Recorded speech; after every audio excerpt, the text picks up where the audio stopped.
Allora andiamo a presentare Flavia Polignano, presidente del gruppo teosofico Jiddu Krishnamurti di Grottaferrata, Roma. Ha un dottorato di ricerca in campo artistico e ha effettuato pubblicazioni varie, fra cui il ritratto e la memoria, e poi ritratto e sistema simbolico delle dame di Vittore Carpaccio. Allora andiamo a ascoltare con piacere Flavia. A pescare, hai pescato lontano. Grazie Andrea, grazie Greta, grazie Antonio e grazie Ascona, grazie a voi. Allora, il mio dire è una carrellata abbastanza non complicata, ma che vuole partire un po' da questa riflessione che vedete nello schermo, no? E cioè affermare l'idea, appunto, che le immagini, idee, esattamente come le persone, migrano. Questa migrazione non è soltanto un fatto orizzontale e dunque di tipo spazio-temporale, quindi da un ieri o altro ieri a oggi a domani. Ha, esattamente come la teosofia ci ha insegnato, una sua grande ciclicità, cioè vive di cicli, esattamente come i globi, come i mondi, vive di grandi cicli, di grandi momenti di intersezione in cui l'alto si lega con il basso e in cui anche quello che sembra essere una novità in realtà è qualcosa che sta tornando per tutta una serie di motivi che noi neanche immaginiamo. Quindi queste sono un po' le premesse di quello che io vi andrò a mostrare, nel tentativo di mostrare come grandi personaggi, grandi uomini, grandissime donne della teosofia, attraversando la fine dell'Ottocento e poi i primi del Novecento, hanno riportato in vita delle connessioni.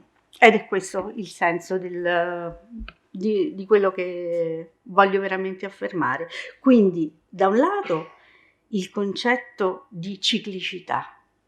Torniamo a intravedere la ciclicità anche dentro di noi, no? Nei nostri cicli personali della vita, non anche numerologici se volete. E dall'altro quello della connessione. E parto da una cosa particolare che mi ha colpito tantissimo e che voglio veramente condividere con voi.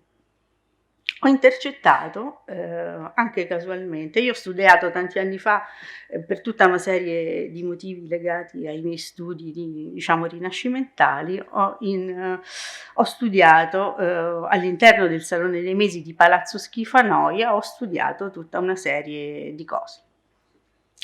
Ho ritrovato l'anno scorso alla Biennale di Venezia un artista da questo nome impronunciabile, Malgorzata Mirgatas, che è la prima artista rom che espone in una mostra importante, in una manifestazione importante come la Biennale.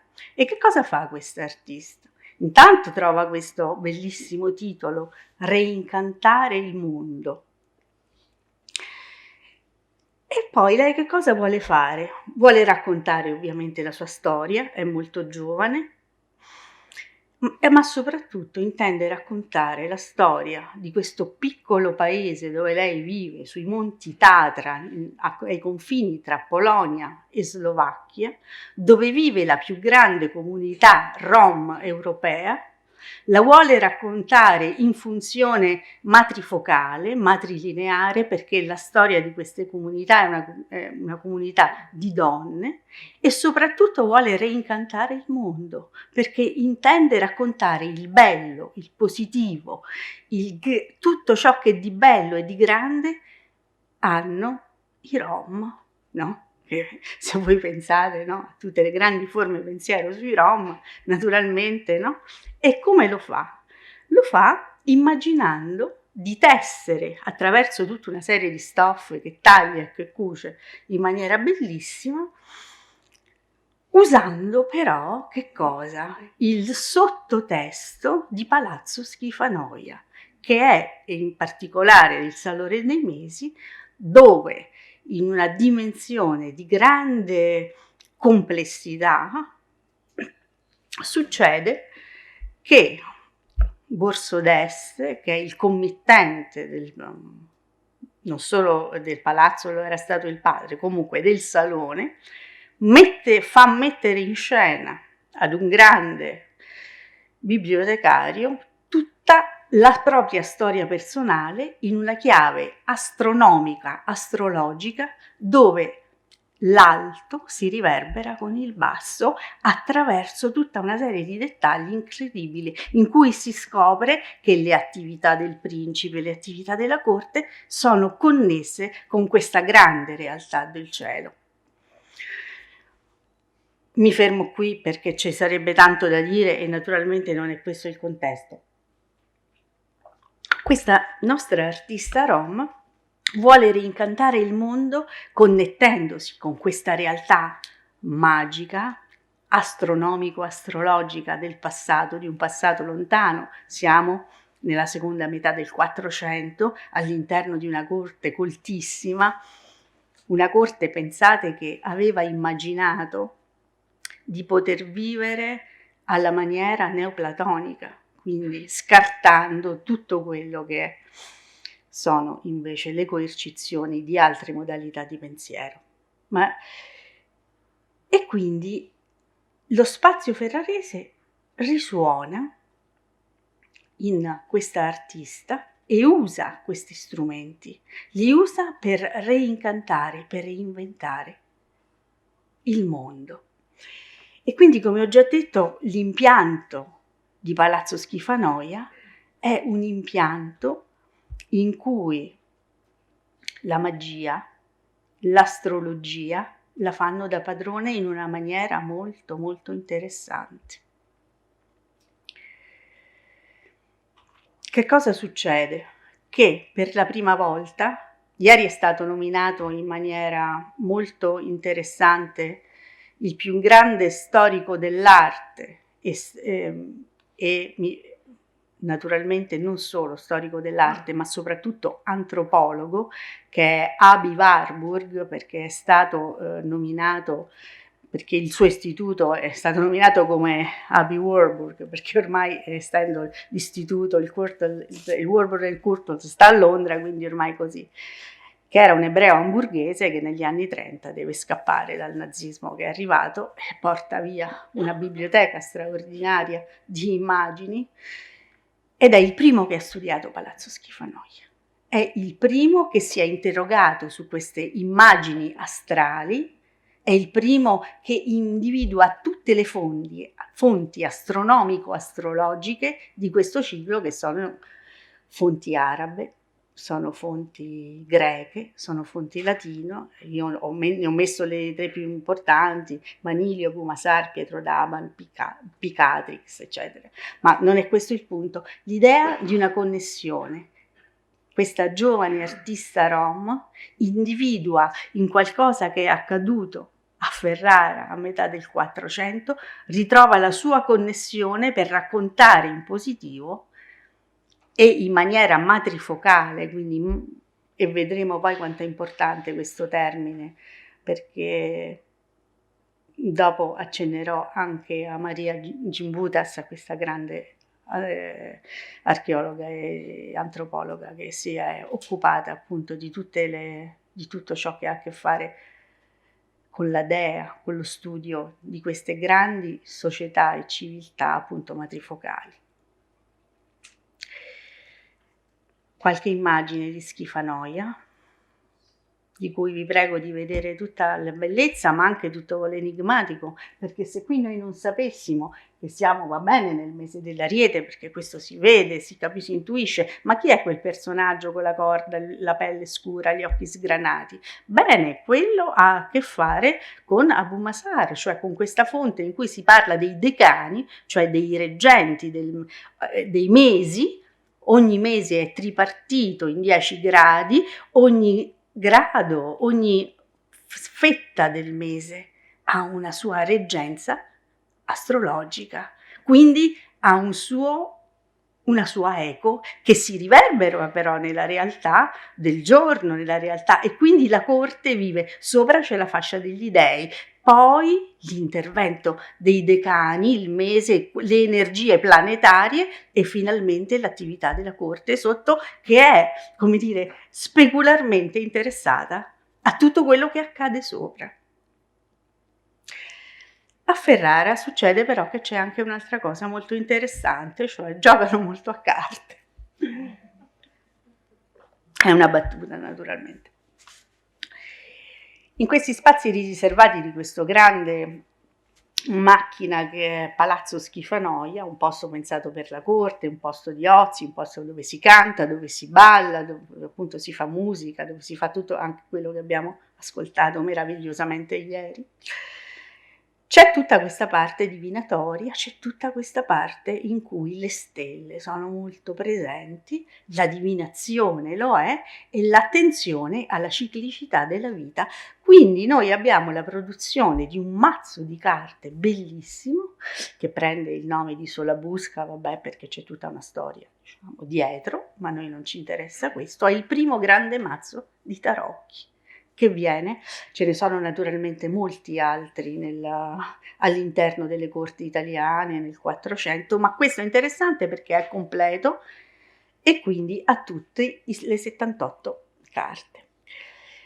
Perché mi soffermo su questa dimensione, come ho detto prima, della ciclicità e anche di una dimensione astronomico-astrologica, di una dimensione dove l'essere umano, il singolo, cerca il contatto con l'assoluto, ma anche il contatto di un tempo extratemporale rispetto a se stesso, perché queste carte qui saranno la base del più grande mazzo di tarocchi che sarà fatto nel 1908, che si chiamano Rider-Waite, dopo le andiamo a vedere, e chi le fa sono due importanti teosofi che fanno questa operazione. E siccome è un mazzo di carte che ha venduto più di 100 milioni di copie, voi sapete, quando si parla di migrazione delle immagini, quando si parla della possibilità della ciclicità, ma della possibilità di trasmigrazione, quello di cui parlava Avio Warburg,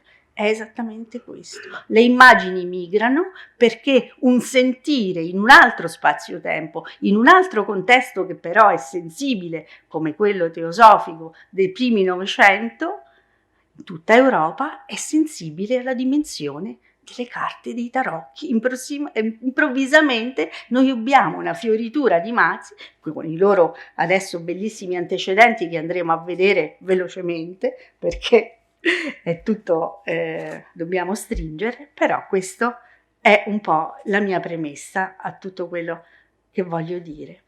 Qui abbiamo degli esempi molto interessanti del fatto che già nel Cinquecento, per esempio questa xilografia milanese ci mostra che già nel Cinquecento, questo è un foglio di carte che non è stato tagliato, dove c'è una codificazione di immagini che è sempre la stessa. Cioè noi abbiamo delle immagini che sono sempre le stesse dal 400 fino adesso. Se voi andate dal giornalaio a comprarvi il mazzo di tarocchi, trovate che le figure sono sempre, al di là delle tante varianti, dei tanti artisti, però l'immagine è quella, ha migrato, ma è quella.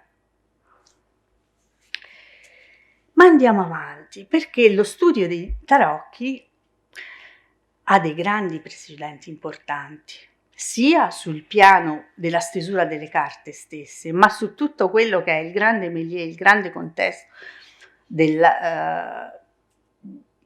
quello che è l'occultismo già alla fine del Settecento, e c'è appunto questo grande linguista, grandissimo linguista che si chiama Antoine Court de Gébelin, il quale all'interno dei suoi libri sullo studio della linguistica, soprattutto sullo studio delle lingue come quella egiziana, quindi il geroglifico. E pensate dal Settecento, no? Da quando Napoleone va davanti alle piramidi, tanto per capirci, no?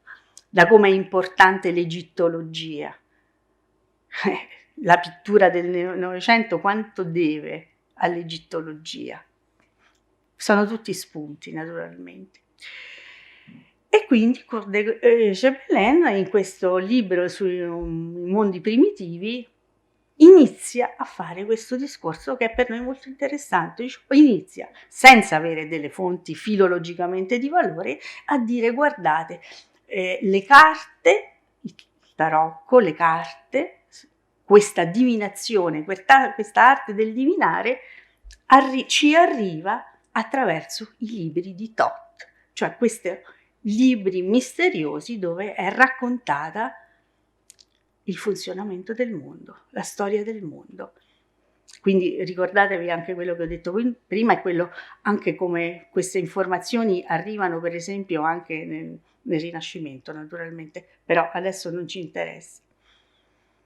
E gli zingari hanno in mano misteriosamente le chiavi dei libri di Thoth, e la diffusione di questa sapienza è da attribuire alle carte. E qual è il modo più facile per distribuire una conoscenza segreta che però non abbia nessun tipo di censura? È creare un gioco.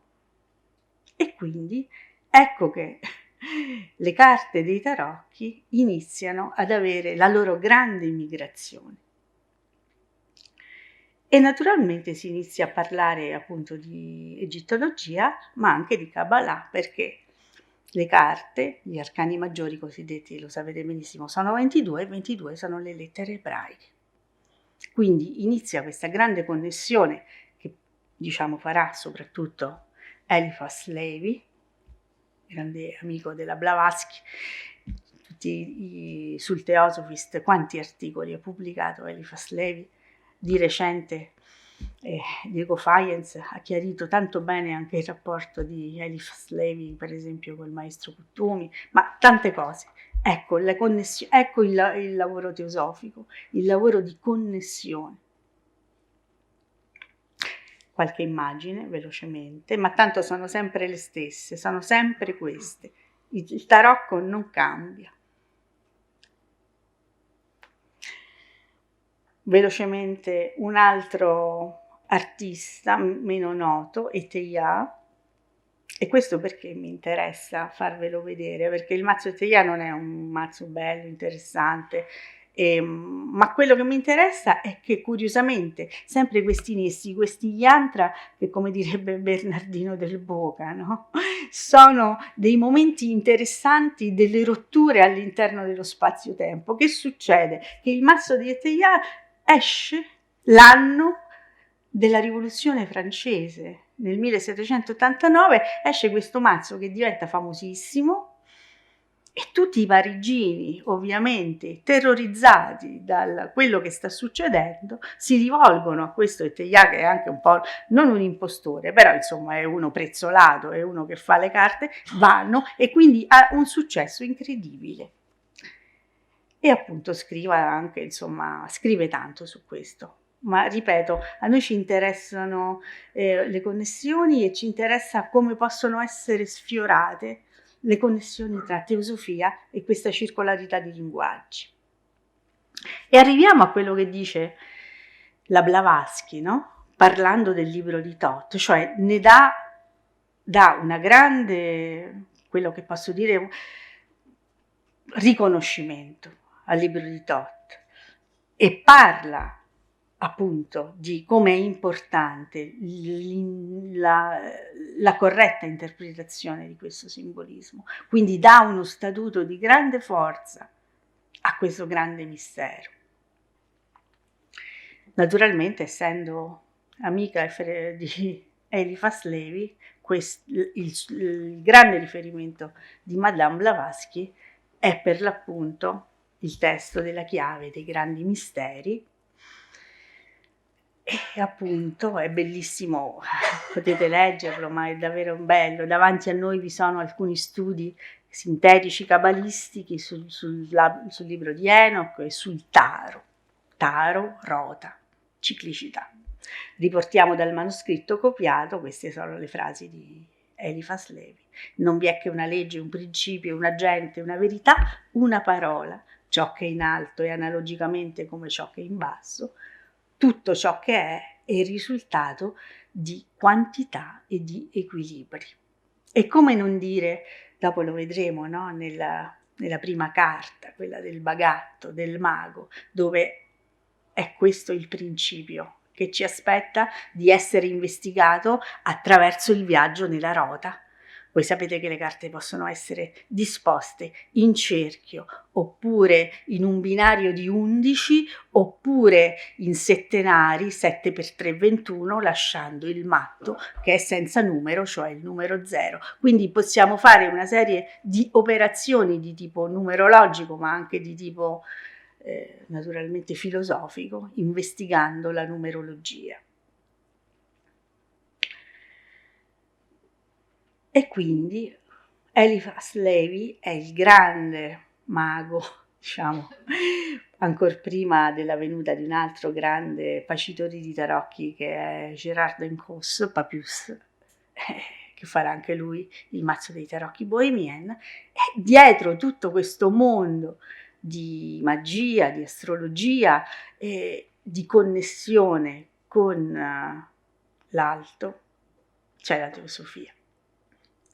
E queste persone che, al contrario di quel pensiero divisivo che c'è adesso, in tanti libri, non ve li starò a dire, in cui si tende sempre a dire perché Blavatsky aveva litigato con Papus, per esempio, o perché succedeva che no? È così, ma non è così. Perché l'ambiente profondissimo in cui nasce tutto questo non è un ambiente divisivo, perché cercavano tutti le stesse cose. E queste sono le immagini bellissime dei tarocchi di Eliphas Levi che potete vedere, parlano un po' da sole. Naturalmente non mi soffermo sull'iconografia e sull'iconologia, perché questo ci porta via tempo, è soltanto per darci l'idea che Eliphas Levi è veramente attraversato tutti i cenacoli, tutte le discipline occulte, è il grande personaggio dell'Europa, diciamo della metà e della seconda metà dell'Ottocento. E c'è una frase però che voglio sottolineare, che è questa di Arthur Edward Waite, che è, tra poco andiamo a parlare di questo mazzo di tarocchi che vi ho detto poco fa, perché naturalmente anche lui era un teosofo, e che si accorge appunto che Eliphas Levi è veramente un grande deus ex machina. Non vi sono personaggi più grandi e più importanti di lui, e mai nessuno ha avuto un influsso più grande di questo abate Alphonse Louis Constant, dalla vita veramente molto interessante. E arriviamo a questi tarocchi, a questa coppia di personaggi, Arthur Rider-Waite e Pamela Colman-Smith, due personaggi molto particolari, soprattutto lei, perché mentre lui è un personaggio molto famoso, molto importante, ha scritto decine di libri, è uno dei più grandi, straordinari divulgatori di tutto l'esoterismo nel Novecento. Lei, se io avessi detto chi è Pixie, Pamela Colman-Smith, forse pochi avrebbero risposto, perché come sempre succede, essendo lei una meticcia, una omosessuale, una suffragetta, essendo tutta una serie di cose, è stata naturalmente messa all'angolo, ma noi naturalmente, per fortuna gli studi di gender studies americani hanno ampiamente rivalutato questa donna, ma noi quello che ci interessa è che arriva nell'anno sulla base delle famose carte che vi ho detto prima, dei Solabusca, quindi di un mazzo che è molto antico, ma anche ovviamente su tutto questo altre carte di cui ho accennato, arriva il mazzo di Waite e di Pamela Colman-Smith. Accenno soltanto a una cosa che anche la trovate lì, che Waite aveva scritto tra le tante cose che ha scritto, veramente tantissimi, ripeto, Alchimia, Kabbalah, è il primo a tradurre Eliphas Levi in inglese, tra l'altro, e Waite scrive un libro bellissimo, ancora tutt'oggi bellissimo, sulla chiesa nascosta del Santo Graal. Perché dico questo? Perché nelle carte c'è il riflesso di questo amore e di questa passione per gli studi sul Santo Graal, inteso come un fatto interiore.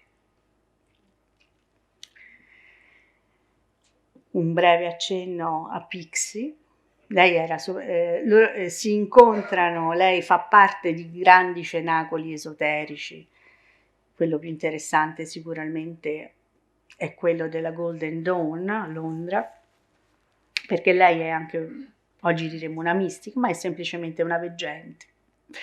E quindi tutti sono molto interessati alla dimensione della mistica passiva del femminile in quell'ambiente. Però, ripeto, è anche una suffragetta, è una femminista anti-litteram e crea a Londra questo suffrage atelier in cui mette insieme le donne, per esempio, a fare, non so se voi avete visto Mary Poppins, quando c'è la moglie di lui, di Mr. Bank, che va a fare la suffragetta e c'ha queste coccarde, no? C'ha queste fasce, no? Ecco, i suffrage atelier facevano esattamente questo, cucivano queste donne suffragette, cucivano gli striscioni e andavano a fare le manifestazioni e lei insegnava a fare queste cose e le ricamavano pure. Questo per dare anche un po' la cifra di come la teosofia ha anche a che fare con tutto questo.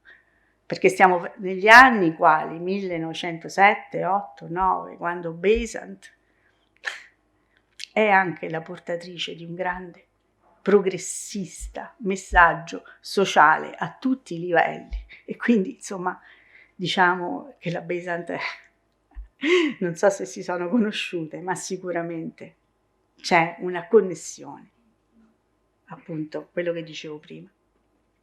E questi sono questi bellissimi acquarelli simbolisti di Pixie, di Pamela Colman Smith. Non aggiungo altro perché sono di tale bellezza, no? Potremmo commentarne uno a uno, non so, per esempio quello della donna gatto, no? La grande sterminatrice delle coppie di amanti, no? Vedete, c'ha sotto di lei a tutte uccise uomini e donne perché la donna gatto è la grande predatrice, tematica femminile molto interessante, per esempio. Ma quello che mi interessa mostrare, no, per chi non lo conosce, sono questi esperimenti di pittura automatica che Pamela Smith e con Waite conduce. Succedeva questo, che lei ascoltava la musica, in questo caso Mozart, oppure la sonata 11 di Beethoven, Grieg, oppure l'Egmont, e, insomma, lei sentiva la musica e dipingeva in una dimensione di pittura automatica, però. Ecco, era come se lo stimolo, quindi torniamo poi, insomma, a tutti i grandi discorsi che ieri sono stati fatti in maniera egregia, no? Sulla sinestesia, no? Su come è importante, no? Però qui in una dimensione, mi viene da dire, quasi medianica, no? In cui l'ascolto, un po' quello che fa il grande teosofo Jeffrey Hodgson quando sente la musica di Handel, quando sente Bach e vede le forme astrali della musica e le dipinge. Ovviamente siamo molto dopo, però il senso è lo stesso.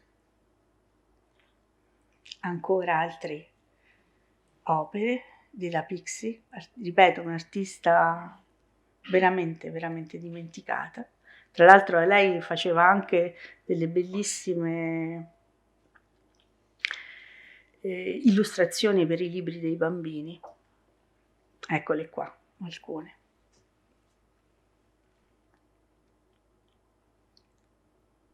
Arriviamo al mazzo, appunto. Quindi abbiamo questo contatto, nel 9 escono le carte, ma il contatto è molto prima. È attraverso la teosofia, è attraverso la Golden Dawn, è attraverso sempre il méliès inglese dell'esoterismo. Il mazzo esce come Rider-Waite, quindi il nome di lei non c'è, ma è lei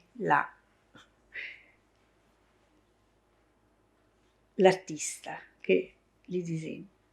E guardate quanto di dimensione anche, come dicevo prima, legate alle tematiche simboliste del Graal, come tornano. Guardate la carta del mago, quanto è bella. Il mago, no, i 4 attrezzi dell'opera, quindi no, i 4 elementi, il denaro, la coppa, la spada, la bacchetta, sono sul tavolo. C'è un serpente attorno alla vita, ci sono i colori dell'opera, vestiti di cui lui è vestito, c'è il simbolo dell'infinito ed in mano quello che diceva prima Antonio, cioè ciò che è in alto è come ciò che è in basso. C'è una luce che prende dall'alto ma che restituisce verso il basso. Ha in mano, mentre il folle, il numero 0, no?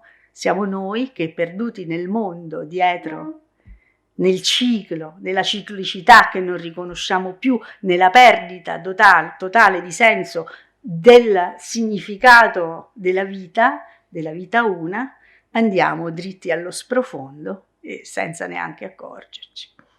E questi sono altri esempi che trovo sempre molto importanti da un punto di vista artistico.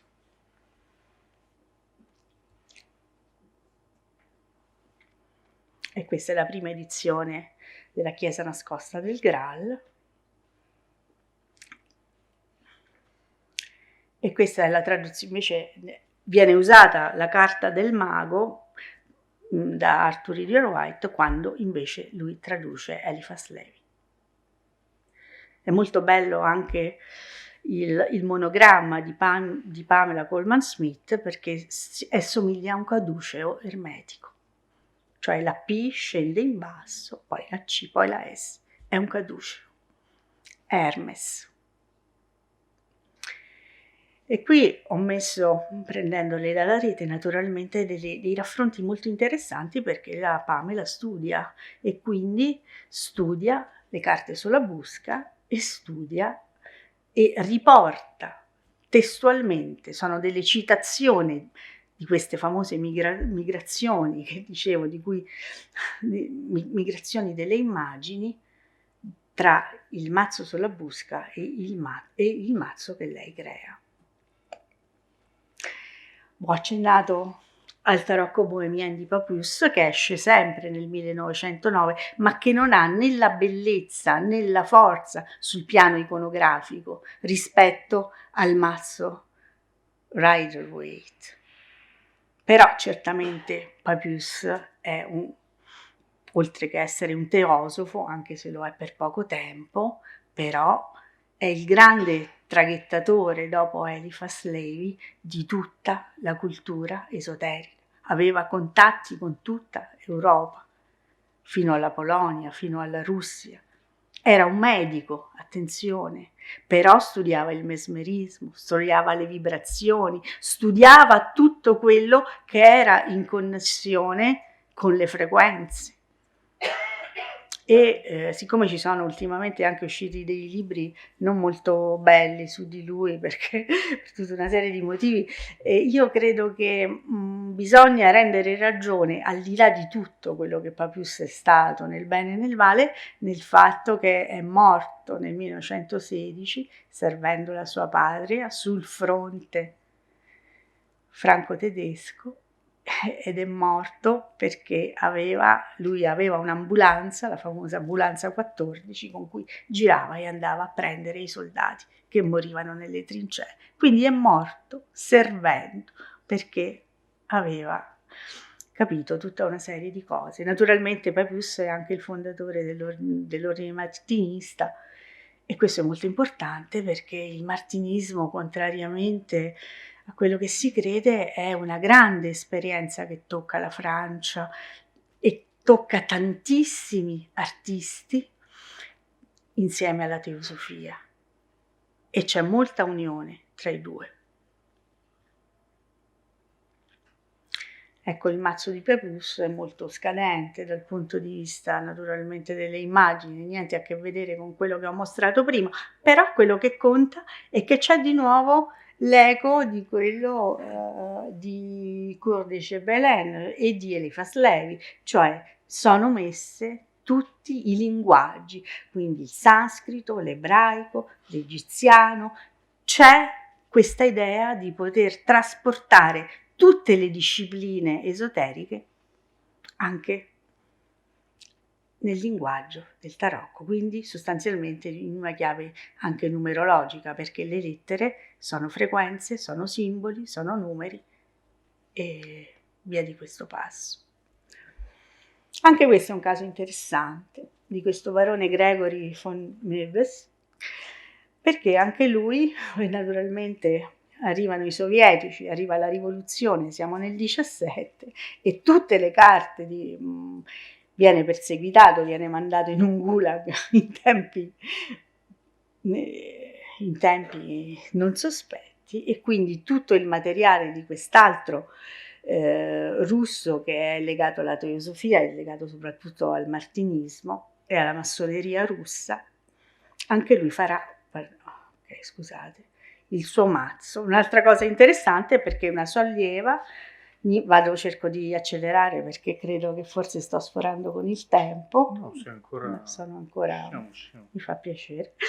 Allora, un'allieva del barone, traghettandosi in Brasile, porta con sé tutta una serie di documenti del barone e fonderà una sua scuola. E questo è naturalmente ho messo il testo The Solar Way perché c'è un altro grande russo alle spalle dell'arte, che è il nostro grande Nicolas Roerich, del quale in questo momento naturalmente si può solo accennare, però in chiusura della presentazione ne voglio accennare adesso, perché alla base di quella del manifesto che a metà degli anni 30 nasce negli Stati Uniti, in New Mexico, a Santa Fe, con Dan Rudyard, il manifesto della pittura trascendentale, una pittura rigorosamente astratta, ispirata a Kandinsky, e dietro tutto questo c'è Nicolas Roerich, perché tutti gli allievi del manifesto, a parte Dan Rudyard, che ha tutta invece una sua storia particolare, sono tutti allievi e lavorano tutti con Roerich, dando la cifra anche dell'ascito importante. Roerich non è un astratto, però dà il là a tutta questa grande stagione dell'astrattismo ormai tardivo, a seconda metà degli anni 30-40 in New Mexico, quindi ormai siamo oltreoceano e sono tutti naturalmente connessi con la teosofia, insomma, a iniziare da Dan Rudyard, che ha attraversato tutta la teosofia negli Stati Uniti da quando ci è approdato nei primi del Novecento. Questi sono i tarocchi appunti del barone von Mewes.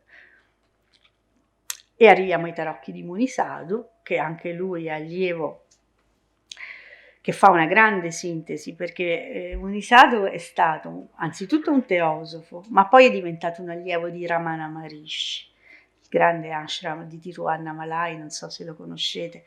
Bene, lì c'è una grande... Mi piace ricordare Munisadou non solo perché ha scritto un libro bellissimo sui tarocchi, veramente di grande fascino, ma perché c'è una grande sintesi tra tutto quello che sono i grandi studi dell'esoterismo occidentale, gli studi teosofici e poi il Vedanta, perché Ramana Maharishi è il signore del Vedanta dei nostri giorni, diciamo.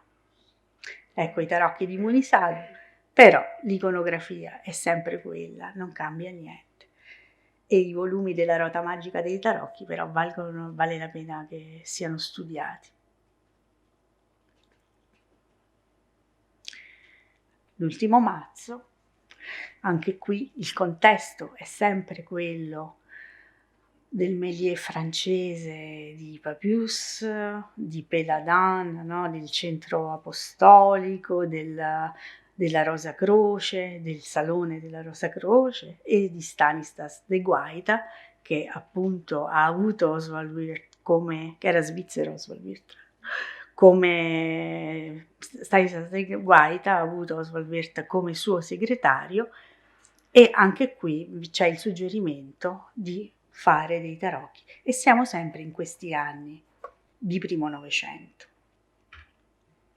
Eccoli qui i tarocchi di Oswald Wirth, anche questo è un mazzo molto famoso, molto di tipo simbolista, ma anche legato forse ai preraffaelliti. Ci sono tutta una serie di suggestioni di tipo artistico particolare che vale la pena eventualmente di investigare. Sono molto belli e sono tra i mazzi, insieme al mazzo di Marsiglia, tra i più noti.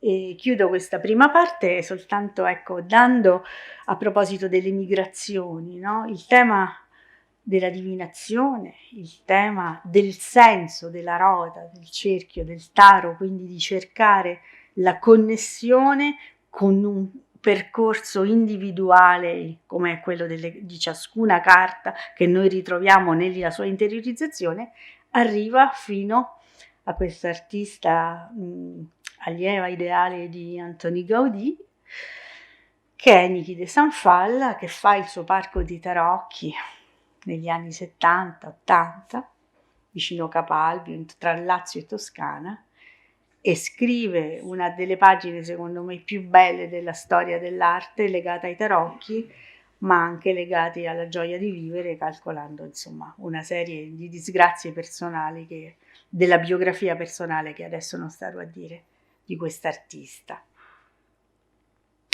E quindi ecco il senso della migrazione e l'immagine torniamo alla nostra malgorzata Virgatas, questa è la nonna, con gli stracci fa la nonna e dà questo famoso simbolo del silenzio, proprio ad anombra in fondo questi tarocchi. Noi non sappiamo da dove vengono, quali sono le fonti, perché sono arrivati e soprattutto perché alla fine dell'Ottocento e nel Novecento abbiamo questa migrazione di immagini totale che invade il mondo.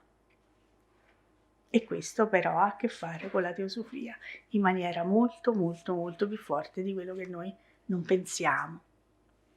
Qualche accenno ad altro, non so, forse era meglio che chiudo qui, o ancora qualche minuto? Ma io direi... Come? Sì. Allora, facciamo magari... No, è Giulio, è il ciclo del... Cosa facciamo? Ancora 10 minuti? No, ditemi voi perché... 10 minuti? Sì, sì, 10 però. Cerco proprio... 10 svizzeri, tu, 10 svizzeri. Che paura. Lo so. Festina lenta. Scusa. No, c'erano tante cose, no? E adesso Ciurlianis naturalmente mi interessa perché come ho detto prima, accennando anche al Maria Zimbutas, è un letton e quindi la Lettonia è una terra matrifocale e non poteva che essere un artista visionario, un artista veggente, uno che vedeva magari gli elementali, che osservava la vita da un punto di vista matriarcale, come cicli della vita, come cicli del cosmo. E ho messo appunto che ho parafrasato Dan Rudyard, il grande astrologo, ma non solo, perché Dan Rudyard è stato pure un musicista, è stato un artista, un pittore, è stato tante cose, no? E quindi l'astrologia come madre di tutte le scienze della civiltà, il tentativo più universale di trovare l'ordine nascosto oltre ogni confusione. È bellissimo il ciclo di Ciurlionis, perché se purtroppo non ce le ho tutte, però se poi magari con calma vi andate a vedere il ciclo, naturalmente dall'Ariete fino ai Pesci, voi vedete che lui quello che mette davanti a voi è esattamente la luce, nel senso del ciclo del Sole con l'Ariete, e trovate uno studio della luce che è di tipo astronomico, astrologico, esattamente come noi la vediamo sorgere e morire dal solstizio d'inverno fino alla fine, lui adotta tutti questi passaggi nella pittura. Quindi c'è una scelta molto interessante. Ma un altro grande teosofo, Nicolas Camille Flammarion, è alla base anche degli studi del cielo di Čiurlionis, e questo è cosa nota. Questi sono soltanto alcuni dei testi di Camille Flammarion, che come sapete era un astronomo, era uno che aveva un suo cioè era uno studioso, era uno che aveva il suo osservatorio, ecco, quindi, no, però scriveva pure di fantascienza, parlava dei mondi abitati di Marte, parlava di tutta una serie di cose che hanno a che fare moltissimo con quella che poi sarà la fantascienza. E quindi anche lì, no, vedete, no, Papius in un modo, Flammarion in un altro. C'è una modalità di coniugare le discipline scientifiche in un certo momento con grande serietà, e però c'è una grande visionarietà, c'è l'aspetto teosofico, c'è l'aspetto del sogno, c'è l'aspetto del senso di tutto questo. È questo che a me interessa, diciamo, nel trovare delle suggestioni, naturalmente. Non è filologia, naturalmente, però è trovare il senso della connessione.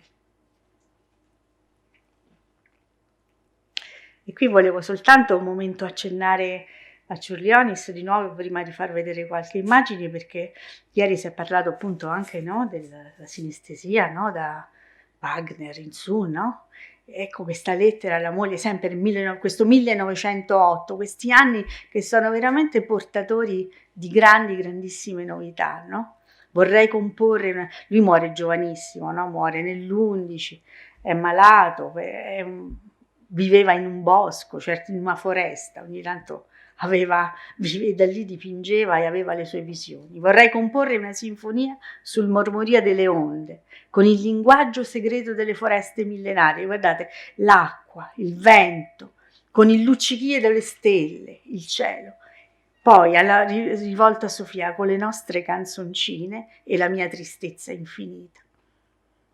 Questa è la dimensione di Čiurlionis, cioè a me viene da piangere quando leggo queste cose, perché ci sento tutta la forza e la debolezza, no, di questa esplosione nel cosmos. È un mistico, percepiva profondamente la natura. 1908, tra l'altro, è l'anno, questo lo dico, lo sapete già, no? In cui a Vienna viene suonata per l'anniversario della nascita di Beethoven, mi pare, c'è Klimt perché fa questo fregio bellissimo e viene suonato l'inno alla gioia, no? Quindi c'è in questa dimensione invece dello Jugendstil, in cui, ecco, pensate, no? Il fregio di Klimt, Klinger, c'è il grande busto di Beethoven e c'è l'inno alla gioia che viene suonato. Stesso anno, stesso momento, stessa idea di mettere insieme pittura, musica, suggestioni di tante cose. Qualche immagine dove, ripeto, a guardare bene lo studio della luce è davvero molto interessante. Ariete, Toro, Cancro, e poi ho messo il Sagittario, poi ho messo l'Acquario, ho messo la Bilancia, i Pesci. Sotto invece sono altre suggestioni, sono altri dipinti pure molto belli, perché c'è tutto anche un ciclo molto interessante, questo sulla evoluzione del creato. Poi naturalmente Čiurlionis è un musicista straordinario, infatti, no, quando ho acquistato il catalogo della mostra di Palazzo Reale di Milano, poi dietro ci sta anche il CD dove ti puoi ascoltare tutte le musiche, e sono per pianoforte, no? Perché lui era, insomma, era un diplomato del conservatorio, era anche un insegnante. Sonata delle star, musica e stelle, la musica delle sfere.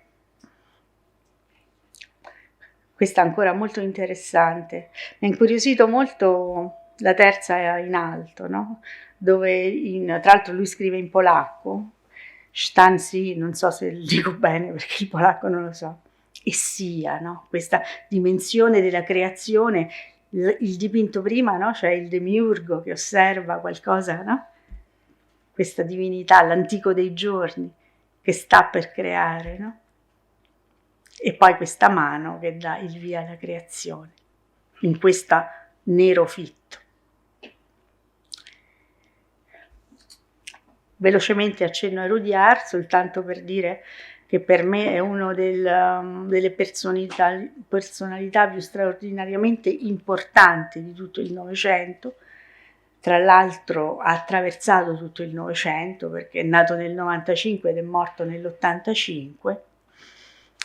Si è precocemente trasferito negli Stati Uniti, cambiando nome da Rudyard, è un nome sanscrito, Rudra, è un aspetto di Shiva, il più terribile, e lui si mette connesso al fuoco, tra l'altro. Ha scritto decine e decine di libri sull'astrologia, è l'inventore del termine transpersonale, pensate, insieme, no? A Saggioli, per esempio, no? Quindi è la dimensione del ciclo dell'essere umano sotto questo cielo, che incontra la ciclicità di se stesso all'interno dello zodiaco, e quindi il libro più bello, L'astrologia della personalità, è un incontro anche con Jung, è un incontro con tutta la dimensione archetipale dell'io noi, dell'io e del cosmo, ed è debitore alla teosofia in maniera incredibile, che incontra negli Stati Uniti tra gli anni 10 e il 20, fino poi all'epoca che è della grande, anche lì, divisione della teosofia. Lui conosce tramite un allievo di Scriabin, che si chiama La Liberté, è un musicista che non conosco, tramite un allievo di Scriabin Rudyard incontra Vadia, che poi è non so se dico bene la pronuncia, che è poi il presidente della Faralla, insomma, grande amico di Peter, insomma, di tutti i teosofi di Besant, e sono amici. È tutto documentato, naturalmente, questo, e studia profondamente la teosofia, e poi però si traghetterà in quella che noi oggi chiamiamo la neoteosofia di Bailey, perché poi i libri suoi di astrologia saranno pubblicati dalla Lucis Trust, insomma, diciamo dall'altro ambiente, diciamo, teosofico. Però il debito principale e la forza di Rudyard sta nello studio. Lui dedicava 2 ore al giorno allo studio della dottrina segreta, e questo è documentato. Arrivo velocemente al dunque, per così non mi strilla Andrea.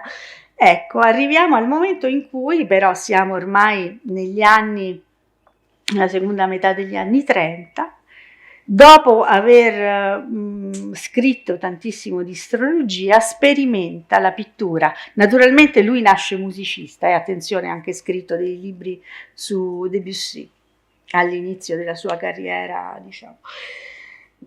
Quello che ci interessa è proprio questo, che è il fondatore di questo gruppo di pittura trascendentale, che è una pittura rigorosamente astratta e che ha alle sue basi però l'insegnamento di Rudyard. Questi sono, ecco, scappo via, mi dispiace, però valeva la pena vedere almeno... Facci vedere ancora qualche immagine di Rudyard. Queste ce le devi far vedere.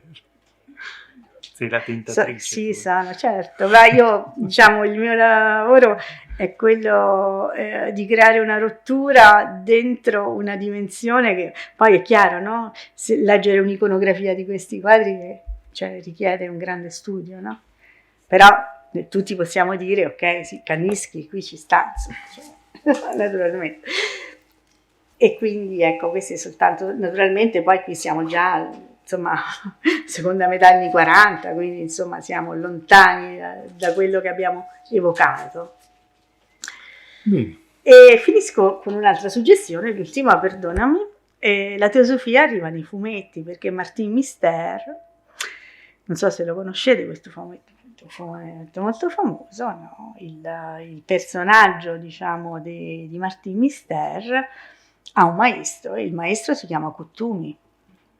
Quindi, e anche così, un po' per provocazione, ho messo anche Moebius, che è un altro grande fumettista, e questa è la visione degli Arat nell'Incal. Sapete che Moebius è stato il grande amico di Jodorowsky, e Jodorowsky e i tarocchi, insomma, la fanno dalla padrone anche loro, e quindi grazie.